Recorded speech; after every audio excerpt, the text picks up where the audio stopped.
এবার সাহারি, সাহারি সম্পর্কে আমরা কিছু আলোচনা করি। সাহারি খাওয়া এটা হচ্ছে সুন্নাত, সাহারি খাওয়া কিন্তু ফরজ না। কিন্তু কেউ যদি আবার মনে করে যে যেহেতু সাহারি খাওয়া ফরজ না, এর জন্য আমি সাহারি খাবো না, আর মানুষকে আমি বলবো আমি তো সাহারি না খেয়েই রাজা আছি, তো সাহারি না খাওয়ার ভিতরে কিন্তু বুজুর্গের কিছু নাই, মানুষকে শোনানোর মতো কিছু নাই, কেননা সাহারি খাওয়াটা উত্তম না, খাওয়াটা উত্তম নয়।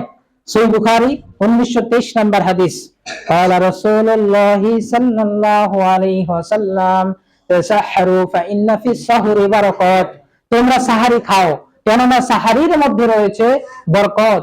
সুনানে নাসাই 2166 নম্বর হাদিস, قال رسول الله صلى الله عليه وسلم إن فصل ما بين صيامنا وصيام أهل الكتاب أكلة السحور, আমাদের সাওম এবং আহলে কিতাবের সাওমের মধ্যে পার্থক্য হলো সাহারি খাওয়া।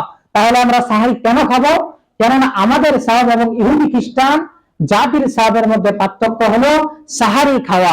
তারা সাহারি খায় না, আমরা সাহারি খাই, এবং আল্লাহ রাসূল এই সাহারির মধ্যে বরকত রয়েছে বলে আমাদেরকে সাহারি খাওয়ার প্রতি উৎসাহ প্রদান করছেন। তাহলে অবশ্যই আমরা সাহারি খাবো।